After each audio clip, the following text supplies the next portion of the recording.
Hello students, good evening to all. कैसे हैं सारे बच्चे? तो भाई बहुत ही बढ़िया, बहुत बेहतरीन। तो आज की क्लास में हम लोग क्या पढ़ने वाले हैं? पदार्थ की अवस्थाओं के बारे में। तो चलो भाई पार्ट 2 शुरू करते हैं बिल्कुल बिना किसी टाइम वेस्ट के। सबसे पहली चीज हम पदार्थ के कण के बारे में समझ चुके हैं कि यार पदार्थ के कण जो होते हैं वो बहुत ही आपस में बंधे हुए होते हैं, बहुत छोटे छोटे होते हैं। आप इन्हें अपनी आंखों से नहीं देख सकते, ये इतने ज्यादा छोटे होते हैं, इसे सूक्ष्मदर्शी से देखना भी मुश्किल होता है। हमने ये बात भी जान ली थी, है ना। और हमने देखा था कि पदार्थ के कण हमेशा गतिशील होते हैं, इधर उधर फैलते रहते हैं ना, तो इसको विसरण बोलते हैं। तो ये मेरे ख्याल से तुम्हारा जो पिछला वाला चैप्टर है ना, मतलब सॉरी जो पिछला वाला लेक्चर है उसमें मैंने पूरी ये गुत्थी सुलझा दी थी। अब उम्मीद करती हूँ मैं कि यार जल्दी जल्दी से हम समझने का प्रयास करें ठोस द्रव गैस को, कुछ एग्जाम्पल के साथ में समझेंगे। तो अब सबसे पहले इनको समझने के पहले, ठोस द्रव गैस को समझने के पहले एक छोटी सी चीज तुम्हें और बतानी थी कि यार जो हमारे पदार्थ होते हैं ना, वे सारे के सारे एक दूसरे, जो उसके कण होते हैं वो एक दूसरे को आकर्षित करते हैं। इसका मतलब क्या है कि हमारे पास में ये बात तो श्योर है कि जो पदार्थ है वो कणों से मिलकर बना है। हर कोई जानता है कि जो हमारा पदार्थ है वो कैसे बना हुआ है, ये बहुत सारे कणों से मिलकर बना है बेटा, बहुत सारे कणों से मिलकर बना है, ठीक है। तो इतनी तो लॉजिक हमारे पास में क्लियर है कि अगर ये कणों से मिलकर बना है तो जैसे आप सब जानते हो, ठोस हो चाहे द्रव हो चाहे गैस हो, हर कोई अवस्था के अंदर ये पदार्थ आपस में एक दूसरे से जुड़े हुए, चाहे वो ठोस हो, है ना, तो ठोस में कुछ इस प्रकार से जुड़े हुए होते हैं, चाहे वो द्रव हो तो द्रव में कुछ इस प्रकार से जुड़े होते हैं,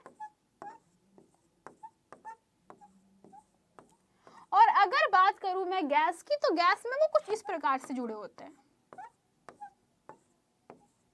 लेकिन तीनों में ही पदार्थ के कण जुड़े हुए होते हैं।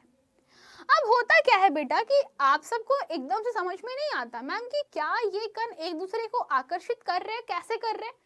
होता क्या है, हर कोई कण दूसरे कण से बहुत ही अच्छे तरीके से जुड़ा हुआ होता है, और वो भी एक प्रकार के आकर्षण बल से।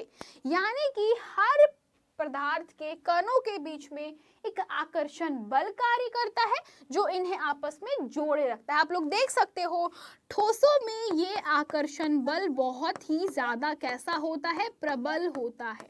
तो ठोसों में ये आकर्षण बल बहुत ज्यादा, ठीक है। द्रवों में ये वाला आकर्षण बल इतना ज्यादा प्रबल नहीं होता है। आप लोग बोल सकते हो कि ये आकर्षण बल प्रबल, हिंदी में बोलते हैं प्रबल मतलब कि बहुत स्ट्रॉन्ग। तो ठोसों में ये आकर्षण बल बहुत ही प्रबल होता है, द्रवों में ये आकर्षण बल इतना प्रबल नहीं होता, नॉर्मल होता है।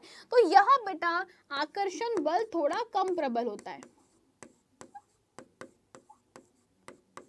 कैसा होता है, यह कम प्रबल होता है। और रही बात किसकी, गैसेस की, तो गैसेस में यह बल बहुत ही लूज होता है, बहुत कम होता है ना।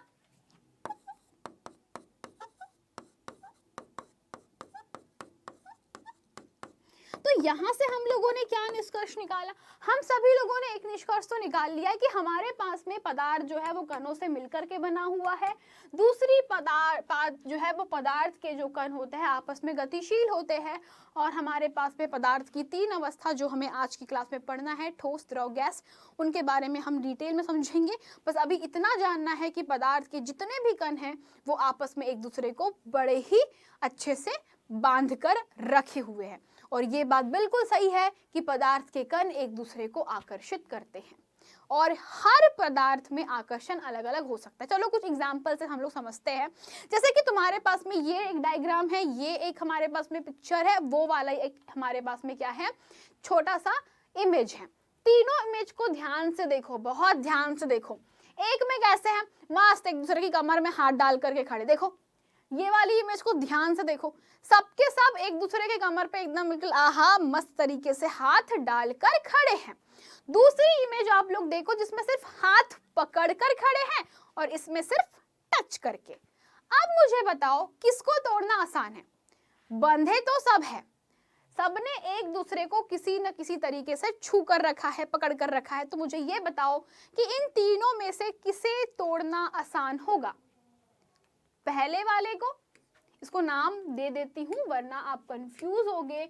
ये है पहला, दूसरा या तीसरा। चलो जल्दी से बताओ मुझे कि निम्न में से किसे तोड़ना आसान होगा? पहला, दूसरा, तीसरा? ऑफ कोर्स तीसरा यार, है ना।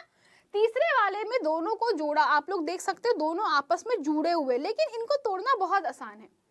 तो ये होती है गैसेस। गैस में जो कण होते हैं वो बिल्कुल प्रबल नहीं तरीके से बंधे होते हैं। ये बहुत आकर्षण बल देखो कितना कम है। यहाँ पर बहुत ही जो बल होता है वो कैसा होता है? बहुत ही कम लगा होता है। यहाँ पे नॉर्मल है, तुम इनको तोड़ सकते हो, हटा सकते हो आपस में। तो यहाँ पर जो आकर्षण बल होता है वो ओके ओके होता है ना। इसको अपनी भाषा में लिखूं तो आकर्षण बल कैसा होता है बेटा? कम प्रबल होता है या ठीक ठाक होता है। लेकिन यहाँ पर देखो, अब कमर में कमर डाल के, मतलब कमर में हाथ डाल के ऐसे पकड़ के रखे तो ऐसा लगता नहीं तुमको कि इनको छुड़ाना बड़ा मुश्किल है ना।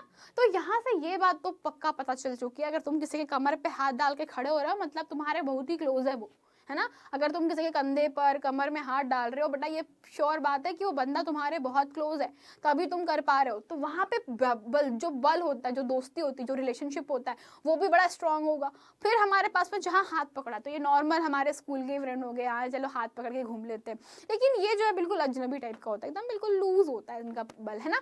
तो ये बल हमारे पास में समझना होगा कि ये प्रकार का आकर्षण बल होता है जो हर किसी पदार्थ में डिफरेंट होता है।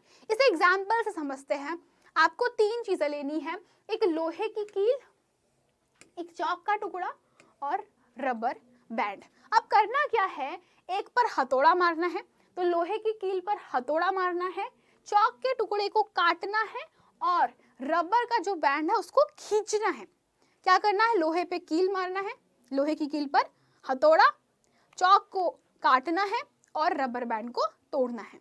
आप पाओगे बच्चा कि इन तीनों में से सबसे ज्यादा मेहनत तोड़ने में लोहे की कील को लगेगी।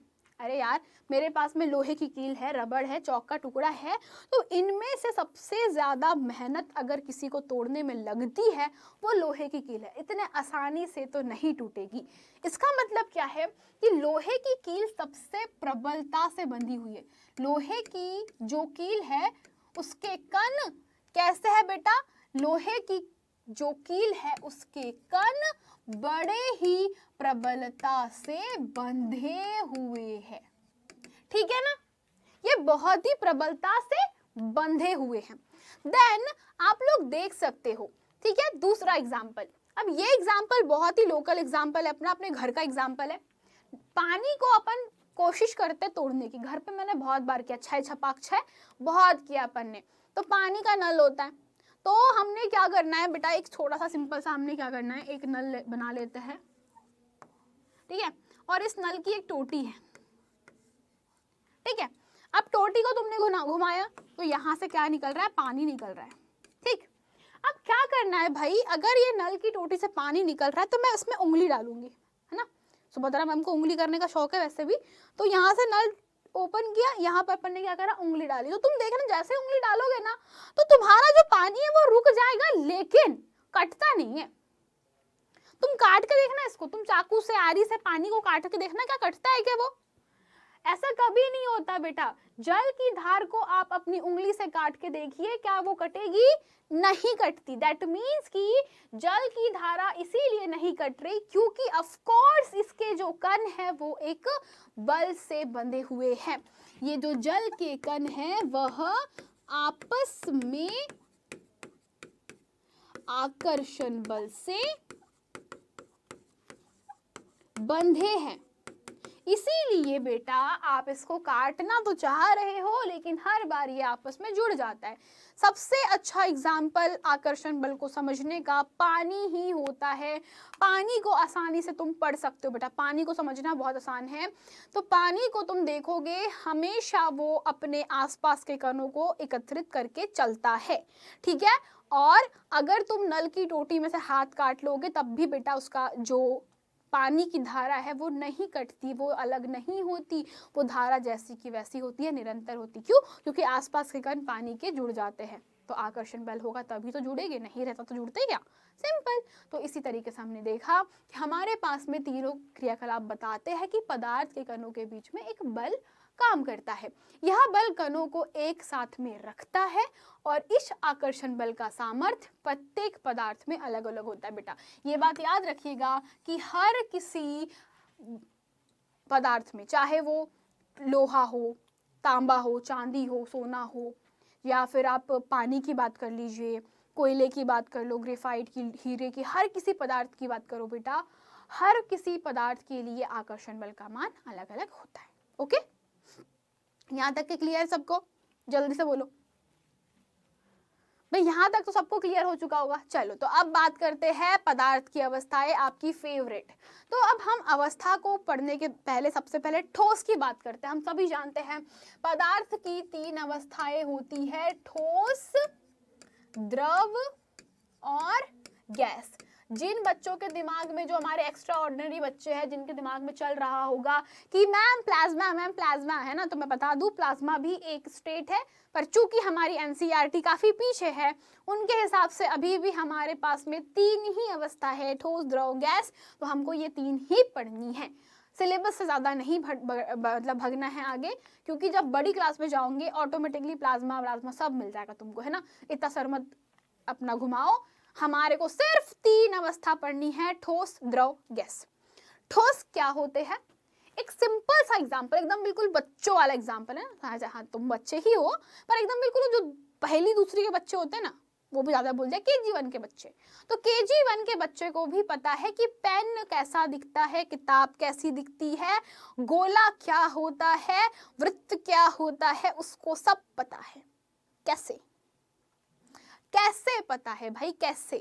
क्यों? क्योंकि हमने देखा है, उसका शेप होता है, साइज होता है ना। अरे होता है कि नहीं होता है? तो बेटा सेम टू सेम है, पदार्थ की अवस्थाएं हमको पढ़नी है, ठोस, द्रव, गैस। शुरुआत करते हैं हम लोग ठोस से।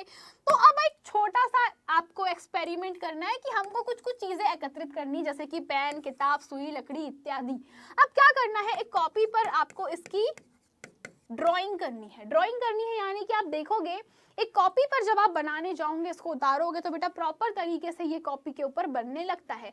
यानी कि अगर मैं एक पेन को ड्रॉ करूं तो पेन कैसा बनेगा भाई? कुछ इस प्रकार से बनेगा क्या पेन? तो ये मेरा पेन बन चुका है, ठीक है। तो ये मेरा पेन के बाद में किताब की अगर मैं बात करूं तो भाई बुक कैसी होती है? कुछ ऐसी होती है क्या, है ना। तो ये मेरे पास में क्या हो गई? बुक हो गई। तो बेटा ये मेरे पास में क्या है? किताब। और अगर बात करती हूं मैं सुई की, तो ये लो छोटी सी सुई तुम्हारी, और लकड़ी, तो ये लकड़ी की छड़। चलो यार मेरी ड्राइंग इतनी अच्छी नहीं है ना। तो तुम लोगों ने क्या देखा कि तुम्हारी लकड़ी की छड़, सुई, किताब, हर किसी का आकार है और ये स्थान घेरती है, मतलब कि क्या है बेटा? आयतन है। और ये दोनों कैसे है? आकार और आयतन। आकार और आयतन कैसे है बेटा? ये निश्चित है, फिक्स्ड है। आकार भी कैसा होता है? निश्चित होता है। और आयतन भी कैसा होता है? बिल्कुल निश्चित होता है। दोनों में कोई चेंजेस नहीं, दोनों के दोनों फिक्स है बेटा।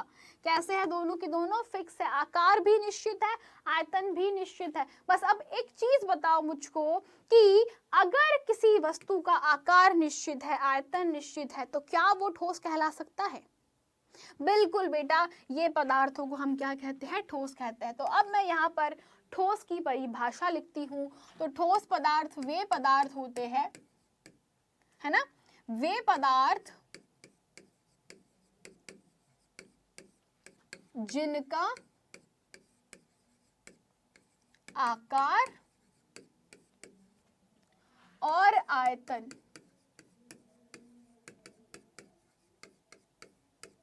दोनों ही निश्चित होता है।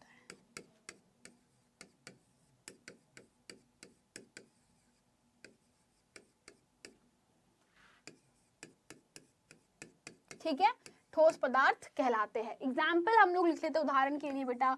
उदाहरण के लिए आपने लकड़ी देखा होगा, प्लास्टिक देखा है,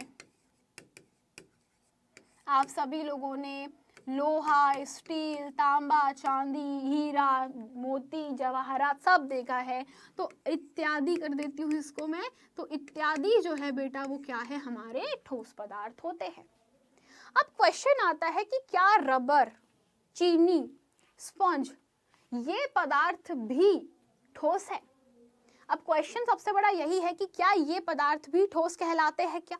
चलो आओ एक बहुत छोटा सा एग्जांपल लेते हैं बेटा। आप लोगों की बात करते सबसे पहले मैं चीनी और शक्कर की।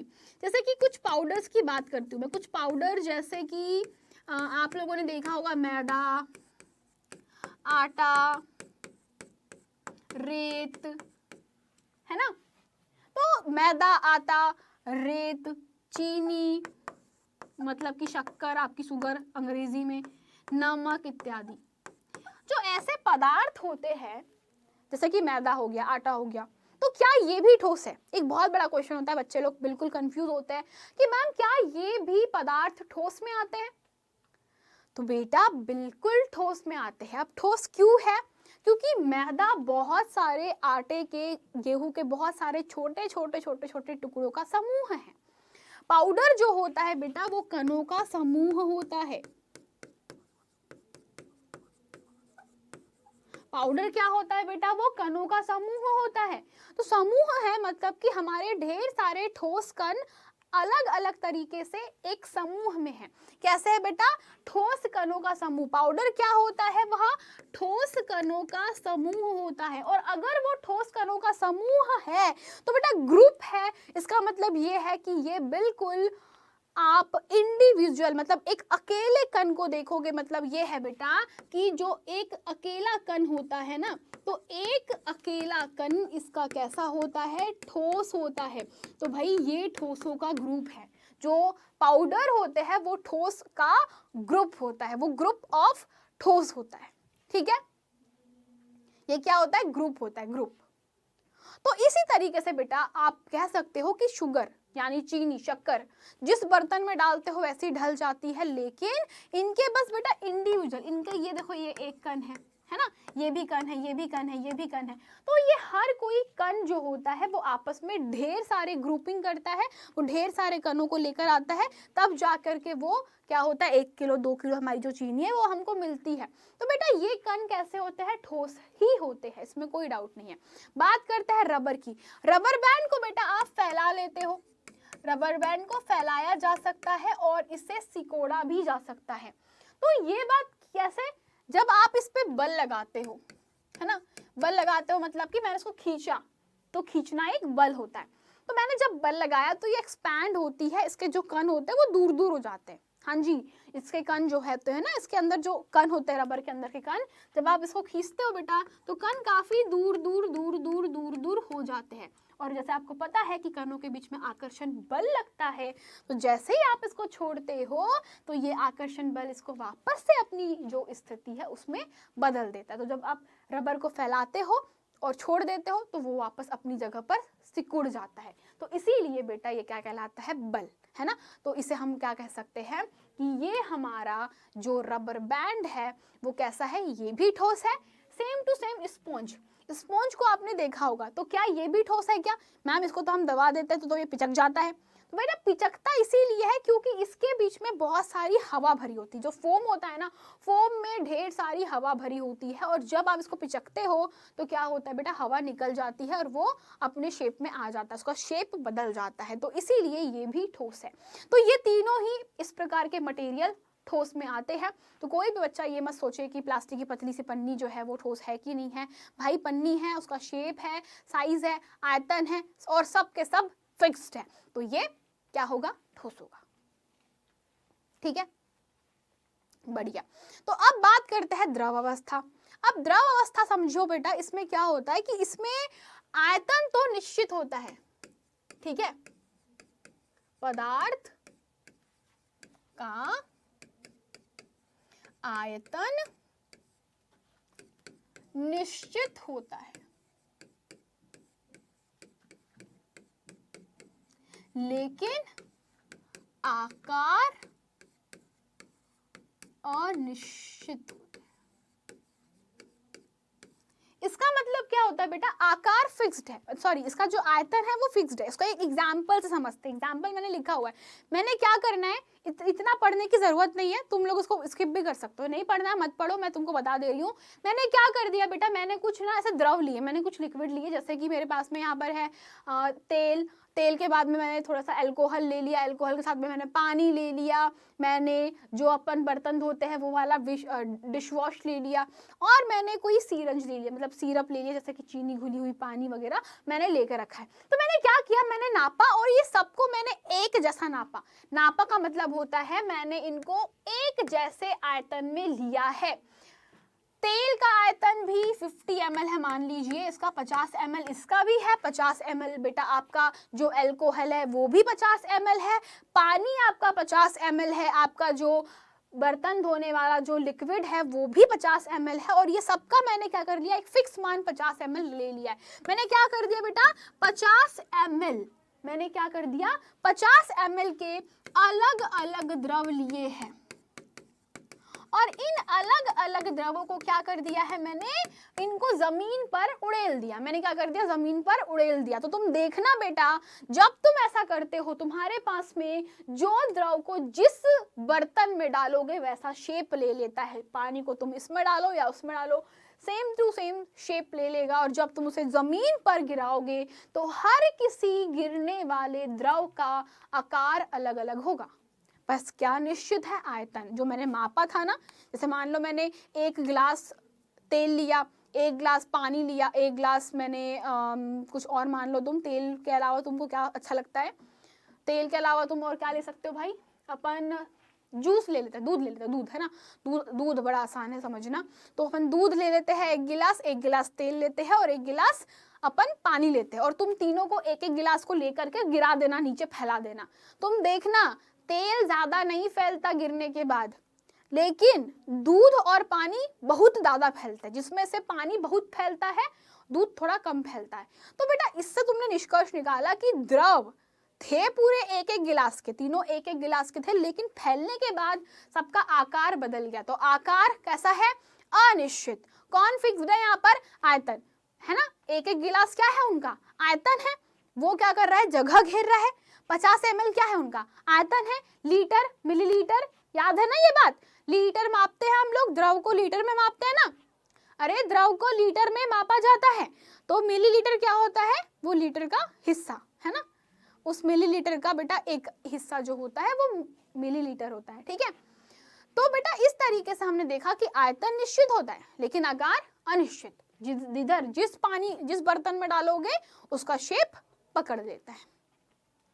अब आती है बात गैसीय अवस्था की, यानी कि अब आपका जो हमारे पास में गैसीय अवस्था के पहले बात कर लेते हैं बेटा विसरण की, है ना। एक और प्रॉपर्टी की बात, हम लोगों ने देखा था कि पदार्थ के जो कण होते हैं वो गतिशील होते हैं, है ना।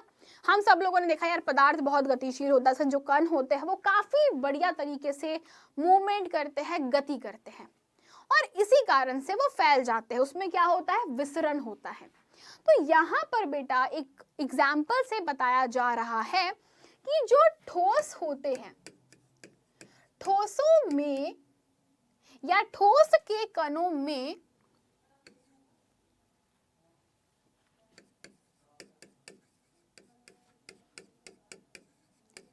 बहुत कम रिक्त स्थान होता है।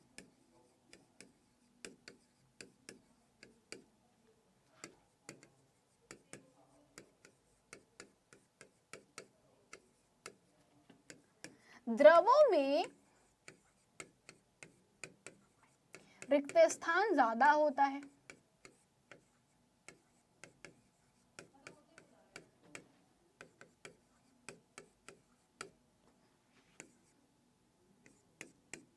ठीक है। और फिर आते हैं हमारे पास में नंबर तीसरा, और नंबर तीसरा क्या है बेटा हमारे पास में, कि द्रवों में रिक्त स्थान ज्यादा है, ठोस के कणों में भी जो हमारे पास में रिक्त स्थान होता है वो बहुत कम टाइप का होता है।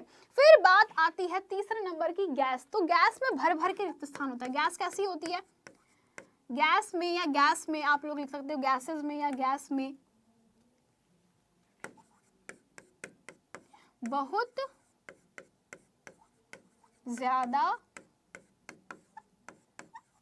रिक्त स्थान होता है। तो अब एक छोटा सा क्वेश्चन है मेरा, बहुत छोटा सा क्वेश्चन है, मुझे पता है कि तुम लोगों ने इधर तुम्हारी नजर चली गई होगी, तो नजर जाने के पहले मैं को बहुत छोटा सा क्वेश्चन पूछना चाहती हूँ। मुझे एक बात बताओ कि अगर मैं ठोस में किसी अन्य पदार्थ को मिलाऊं, है ना, मुझे क्या करना है, मुझे अगर ठोस में किसी अन्य पदार्थ को मिक्स करना है तो क्या ये पॉसिबल है? चलो बताओ मुझे, ठोस में किसी अन्य पदार्थ को मिलाना, ठोस में अन्य पदार्थ का विसरण, या इसको ऐसा लिख दीजिए, ठोस में पदार्थों का विसरण कठिन होता है। ठोस में पदार्थों का विसरण कैसा होता है भाई? कठिन होता है।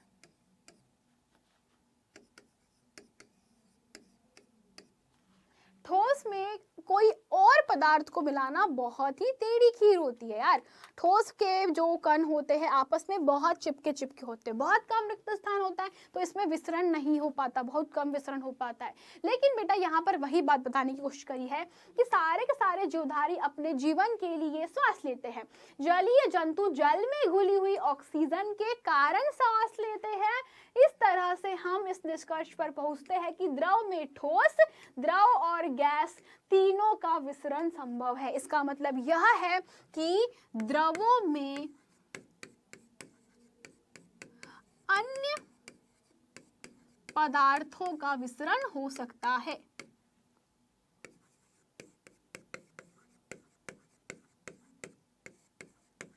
ठीक है, अब कैसे?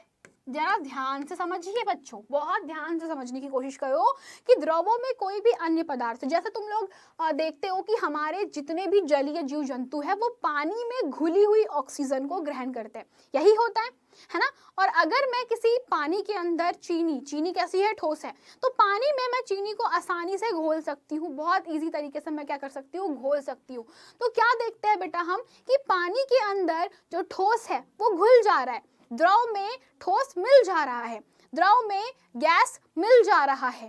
तो हमने क्या देखा कि द्रवों में अन्य पदार्थों का विसरण संभव है। क्यों? क्योंकि इनके बीच में रिक्त स्थान थोड़ा ज्यादा होता है, ठोसों से ज्यादा होता है और गैस में बहुत ज्यादा होता है। तो गैसों में भी बेटा विसरण संभव है ना। तो इस तरीके से हमने क्या देखा कि बेटा हमारे पास में जो गैस होती है, गैस हो गई चाहे द्रव हो गया, इनमें विसरण बहुत अच्छे से हो जाता है, लेकिन ठोसों में नहीं हो पाता। ठीक है, तो द्रव इसीलिए विसरण के लिए बेस्ट होता है ना। द्रव में गैस भी मिल जाती है, ठोस भी मिल जाता है, लेकिन कई बार क्या होता है गैस में ठोस नहीं मिल पाते हैं या द्रव नहीं मिल पाते हैं, ऐसा पॉसिबल हो जाता है क्योंकि बहुत ज़्यादा रिक्त स्थान होने के कारण वो आकर्षण बल उतने अच्छे से काम नहीं करता। लेकिन यहाँ पर ये बात है कि हमारे पास जो द्रव होता है उसमें बाकी पदार्थ मस्त से मिक्स हो जाते हैं। अब बात करते हैं हमारे पास में जो तीसरी अवस्था है जिसे आप कहते हो गैसीय अवस्था, उसके बारे में। तो यार हमारे पास में जो अभी बात कर रहे थे कि रिक्त स्थान बहुत ज़्यादा होता है, तो ज़्यादा का मतलब होता है कि एक कण यहाँ, दूसरा कण यहाँ, तीसरा कण यहाँ, चौथा कण यहाँ, मतलब इतना गैप होता है आपके पास में। जो गैसीय कण होता है ना, मस्त गैप होता है उनके बीच में, काफी दूर दूर फैले हुए होते हैं और इनको कोई दिक्कत नहीं बेटा, मस्त फैले हुए हैं, इनको कोई परेशानी नहीं है, मस्त। इनके पास में क्या होता है, ना ही इनका आकार निश्चित, तो इसको लिख सकते हैं कि आकार भी इनका कैसा होता है, अनिश्चित आकार है। तो आकार भी अनिश्चित, और इनका जो आयतन होता है, इसको जरा मैं कलर बदल दूं क्या भाई, है ना। तो अपन इसको यहाँ पर ब्लैक कलर से दिखा देते हैं। तो ब्लैक कलर के कण है हमारे पास में, है ना। तो यहाँ पर थोड़ा लिख देती हूँ मैं। तो आपकी जो गैस होती है बेटा उसका आकार अनिश्चित है, तो आकार अनिश्चित साथ में उनका क्या बेटा, आयतन जो होता है वो भी कैसा होता है, अनिश्चित होता है ना।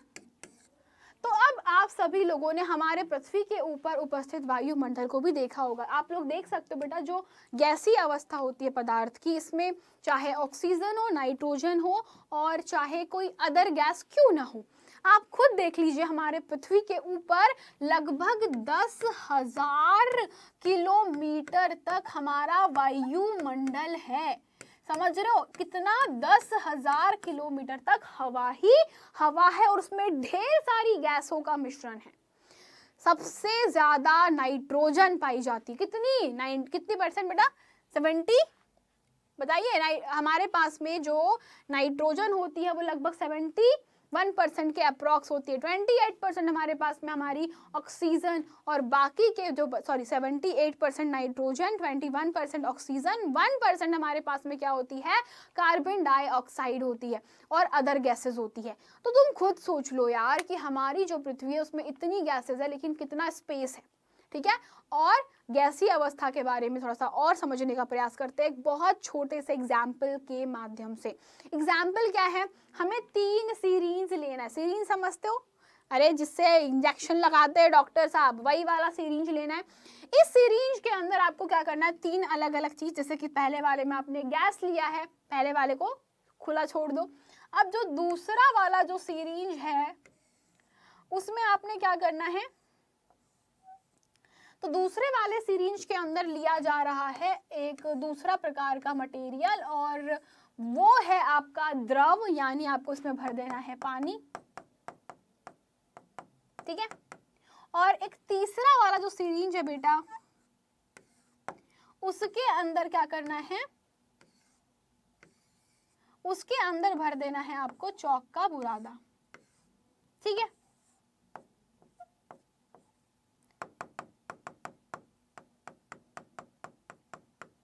तो यहां पर क्या है बेटा? चौक का बुरादा।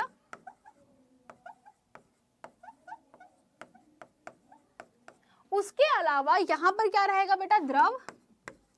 और आपके पास में यहां पर तीसरी चीज क्या है? गैस, यानी कि हवा। तो अब करना क्या है? आप सभी को जरा ध्यान से सुनो। आपके पास में तीनों सिरिंज है, आपने ले ली है, और अब आपको बता देती हूं मैं कि क्या करना है। सभी के सिरिंज के पिस्टन को पहले छोड़ देना, उसके अंदर आपको मतलब पहले में हवा, दूसरे में पानी और तीसरे में चौक भर देना है। अब क्या करना है बेटा? आपको पिस्टन को वापस सिरिंज में लगाकर दबाना है। अब आपको क्या करना है? प्रेस करना है। अब हर सिरिंज पर आप क्या कर रहे हो? दबाव डाल रहे हो, यानी कि आपने इसके ऊपर भी दबाव डाला, इस पर भी आप लोगों ने दबाव डाला, इस पर भी आपने दबाव डाला और इस पर भी दबाव डाला। तो अब जरा एक छोटा सा क्वेश्चन है मेरा, कौन सी सिरिंज को आप अच्छे से दबा सकते हो? सबके जो बेटा मुंह है उनको बंद कर देना है। अब मुझे बताओ, इन तीनों में से किसे सबसे अच्छे से दबा सकते हो? तो आपका जवाब होगा मैम गैस वाला। गैस वाला सीरीज आप बहुत अच्छे से दबा सकते हो। क्यों? क्योंकि गैस को इकट्ठा करना बहुत आसान होता है, उसे दबाना बहुत आसान होता है। लेकिन बेटा द्रव और चौक में ऐसा नहीं है। आप द्रव को भी एक हद तक दबा सकते हो, लेकिन चौक का बुरादा एक टाइम के बाद में वो नहीं दबेगा। क्यों? क्योंकि चौक ठोस है, उसके कणों के बीच में पहले से ही कम रिक्त स्थान है, वो नहीं दबेगा। द्रव जो होता है उसके पहले बीच में गैस भरी होती है, जो भी है, तो द्रव को दबाया जा सकता है, लेकिन जो गैस है उसको आप मस्त तरीके से दबा सकते हो। यानी कि आप सभी लोगों ने एक चीज देखी है आपके पास में कि जो गैस सिलेंडर होते हैं उसके अंदर हम गैसेस को भरते हैं दबा दबा के। तो ऐसा क्यों होता है बेटा? क्योंकि सिंपल सी बात है यार, तुम किसी ठोस को लो, चाहे तुम किसी द्रव को लो, और एक डब्बे में तुमने क्या कर दिया? गैस को भरा हुआ है। तो तुम खुद देखना कि इसके ऊपर अगर तुम दबाव डालोगे तो इसे संपीड़ित नहीं किया जा सकता। संपीड़ित करना मुश्किल होता है ना, कठिन होता है। लेकिन जो द्रव होते हैं उन्हें संपीड़ित करना आसान होता है, संपीड़न आसान होता है। ठीक है, संपीड़ित का मतलब होता है दबाव डाल के इकट्ठा करना। संपीड़ित करना कैसा होता है? आसान होता है, लेकिन गैसों का बहुत आसान होता है। संपीड़न ही किया जाता है, गैसों का संपीड़न ही होता है, गैसों का इजीली संपीड़न किया जाता है। ठीक है,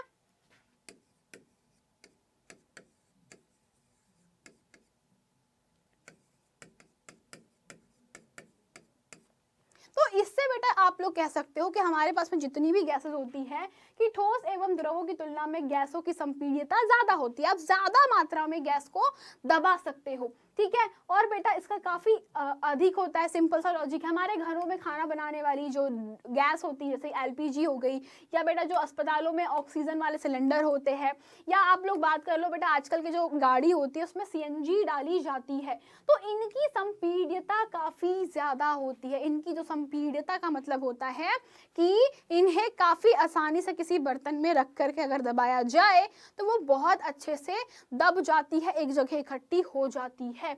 और बेटा इसके कारण आप इस क्या कर सकते हैं, बहुत सारे आयतन को एक कम आयतन में बदल सकते हैं। इसीलिए कहा जाता है कि गैस का आयतन निश्चित नहीं होता, ना ही आकार निश्चित होता है। गैस बहुत दूर दूर तक फैल जाती है और बहुत कम जगह पर इकट्ठी भी की जा सकती है, इसीलिए ना ही आकार निश्चित है इनका और ना ही आयतन। तो आप गैसों की परिभाषा सिंपल दे सकते हैं कि गैसों का ना ही आकार होता है, यानी कि गैसों का आकार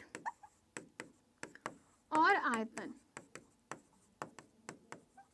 दोनों ही कैसा होता है, अनिश्चित होता है।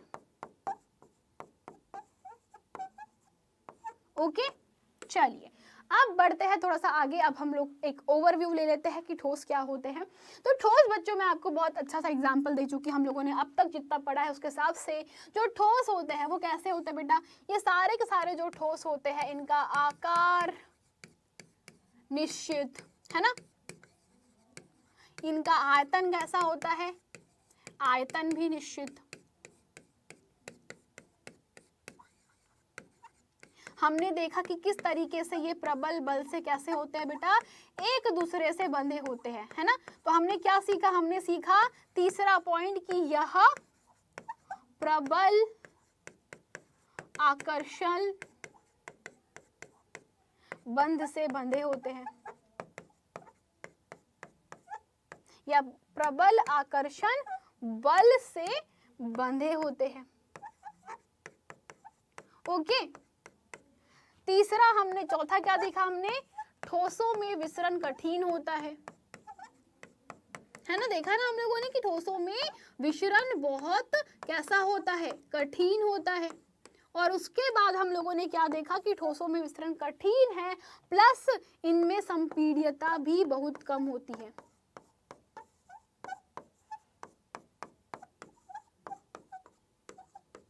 ना। तो इस प्रकार से हम लोगों ने देखो ठोस के कुछ गुण लिख लिए। अब आपको क्या करना है, इसी प्रकार से द्रवों और गैस को भी करके लेकर आना है, और ये आपके बेटा अंतर हो जाते हैं। हाँ जी, ये बहुत ही आसान से अंतर है आपके ठोस, द्रव और गैस में, और ये प्रश्न में पूछा जाता है, पेपर में पहला क्वेश्चन ही होता है। ठोस, द्रव, गैस को उनके गुणों के आधार पर वर्गीकृत कीजिए, अलग अलग लिखिए, अंतर स्पष्ट कीजिए। तो अब आपका काम है द्रव और गैस के बारे में अंतर लिख लेना, बिल्कुल सेम टू सेम आपको लिखना है इस तरीके से, और अलग अलग कॉलम बना करके। चलिए, तो आज की क्लास में इतना ही, अगली क्लास में हम लोग सीखेंगे बाकी की चीजें, तब तक के लिए चलते हैं। Thank you so much.